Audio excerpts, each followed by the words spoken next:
नमस्कार। आर के त्यागी, गाजियाबाद एनसीआर दिल्ली। ओम सच्ची जनवाणी चैनल पर आपका स्वागत है। चैनल को सब्सक्राइब करें, वीडियो को शेयर, लाइक, कमेंट अवश्य करें। वीडियो शेयर करने से सभी रिटायरी साथियों तक जाएगी, मोबिलाइज मोटिवेट होंगे और चैनल सब्सक्राइब करने से हमारी मदद होगी। इन एसेंस चैनल का विस्तार होगा और सभी साथियों तक जाएगी और आपका 1 सेकंड खर्च होगा। आइए शुरू करते हैं। एक letter forum of bank pension activist Prayagraj से आया है लेटर और AIBRWA का सहयोगी संगठन है। इन्होंने एक लेटर लिखा है निर्मला सीतारमण वित्त मंत्री को। ये अच्छा लेटर लगा, मैं आपको बता देता हूँ। सिर्फ ये पेंशन अपडेशन पर ही है। हालांकि ये कहते हैं, बहन निर्मला सीतारमण माननीय वित्त मंत्री भारत सरकार नई दिल्ली, आदरणीय मैम, मौन रहकर राजधर्म नहीं निभता, नसीहत दे रहे हैं। यदि आप एक बार उसी गंभीरता से यह कह दें कि आपकी ईमानदारी और गंभीर कोशिशों के बावजूद बैंक पेंशन्स के मामले में आप वह कर पाने में सफल नहीं हो सकी जो आपने पेंशन्स के संबंध में अपने 31/10/2020 के बिजनेस लाइन साक्षात्कार में और फिर बाद में 10/11/2020 के IBA की 73वीं वार्षिक आम सभा के संबोधन में कहा था। हम वयोवृद्ध पेंशनर्स अपने जीवन के इस अंतिम चरण में आपकी असफलता को बड़े मन से स्वीकार करते, न्याय की अपूर्ण इच्छा के साथ मृत्यु पर पथ पर आगे बढ़ने से गुरेज नहीं करेंगे। आखिर हमसे पहले अब तक लाखों पेंशनर्स पेंशन रिवीजन की आकांक्षा के लिए इस दुनिया से विदा हो चुके हैं, तो हमें उनकी तरफ बढ़ने में भला संकोच क्यों होगा। हम मान लेंगे कि हमें हक दिलाने में राजधर्म कमज़ोर पड़ गया है। साक्षात्कार और IBA की सभा में आपका दिया गया वक्तव्य भाषण हो सकता है, आपको विस्मृत हो गया हो सकता है, लेकिन हम आपकी सुविधा के लिए इसे नीचे उद्धृत कर रहे हैं। Number 1 business line 30/10/2020। आपने कहा, मैं चाहती हूं कि बैंक कर्मचारियों को उनका हक दिया जाए। बहुत सारे पेंशनर्स बहुत लंबे समय से इंतजार कर रहे हैं। कल मेरी IBA के राज किरण राय के साथ बैठक हुई। मैंने उनसे भी बात की। हमें बैंक कर्मचारियों को अटेंड करने की आवश्यकता है, विशेष रूप से उनके परिवारों को और सेवानिवृत्त कर्मचारियों की पेंशन। नंबर 2 IBA की 73वीं वार्षिक सामान्य सभा में 10/11/2020 का आपका मुख्य भाषण। इनमें से एक, पहले और भी भाषण है, बीच में से बता रहा हूँ। इनमें से एक आखिरकार बहुत ही खास मामला है सर, बैंकों का हिस्सा होने का। सेवानिवृत्ति के बाद सर उन्हें भुलाया नहीं जा सकता। सेवानिवृत्ति के बाद उन्हें खुद पर निर्भर नहीं छोड़ा जा सकता। मुझे लगता है कि यह महत्वपूर्ण है और जितना महत्वपूर्ण ग्राहक है उतना ही महत्वपूर्ण आपका पूर्व कर्मचारी है जो सेवानिवृत्त हो चुके हैं, जो अब अपने परिवार के पास चले गए हैं। उनमें से प्रत्येक ने जब वे वहाँ थे सर्वश्रेष्ठ प्रदर्शन किया। मुझे यकीन है कि आप में से कई लोग सेवानिवृत्त हो चुके हैं, इसलिए हम अलग अलग तरह से व्यवहार नहीं कर सकते। आगे, पूर्व रक्षा मंत्री के रूप में एक छोटा सा संदेश जिसकी मैं प्रशंसा करती हूँ। मैं बैंक संघ को देना चाहता हूँ, मैं भारतीय बैंक संघ को देना चाहती हूँ कि रक्षाकर्मी हमेशा रक्षा परिवार के साथ वैसा ही व्यवहार करते हैं। जब वे बाहर होते हैं तो फिर परिवार का ख्याल रखते हैं, वे सेवानिवृत्त परिवार की देखभाल करते हैं और पूर्व सैनिक हो या सैनिक, वे हमेशा एक ही परिवार हैं।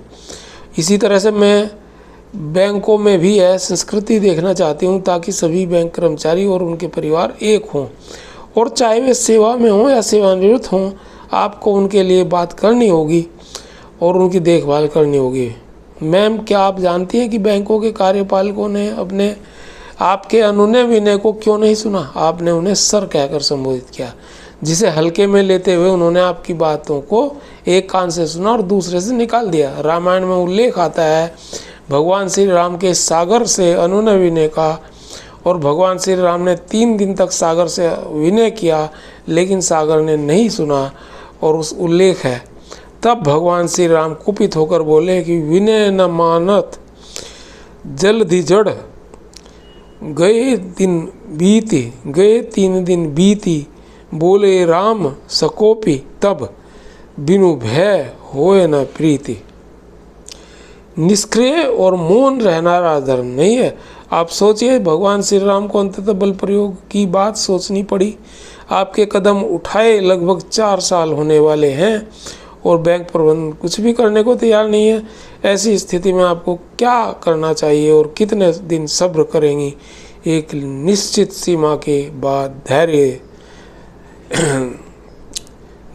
नहीं रह जाता, वह कायरता बन जाता है। मैम, क्या कल्पना कर सकती हैं कि मोदी सरकार की जगह यूपीए सरकार होती और आपकी जगह चिदम्बरम वित्त मंत्री होते तो क्या होता? निर्विकार होकर आत्मावलोकन करिए।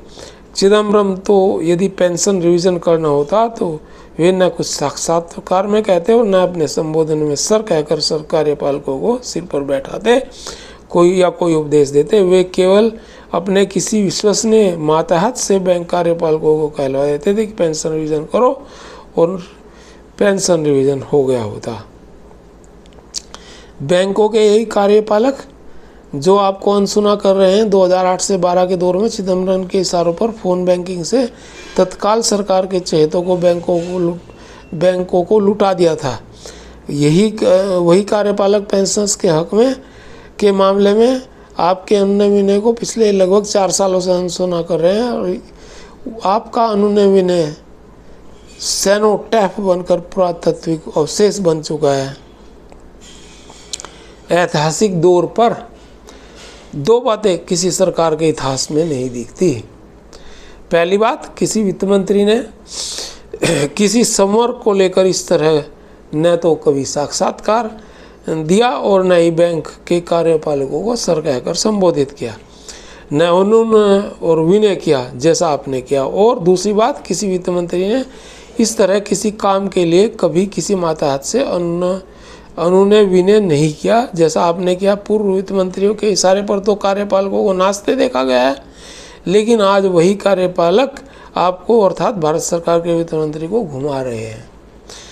चाहा है तो रहा है। अब सवाल बैंक मैनेजमेंट या ईबीए की मंशा पर नहीं बल्कि आप पर उठने लगा है, क्योंकि वयोवृद्ध पेंशनर्स को यह बात हजम नहीं हो रही कि आप जैसे साहसी, योग्य, ईमानदार और कर्तव्यनिष्ठ और स्पष्टवादी वित्त मंत्री की बात को कोई मातहत नजरअंदाज कर सकता है। अपने सार्वजनिक तौर पर बैंक कार्यपालकों के प्रति जितनी सज्जनता दिखाई, उसकी जगह यदि 25% भी कड़ाई बरती होती तो पेंशनर्स के सारे मामले कब के तय हो चुके होते।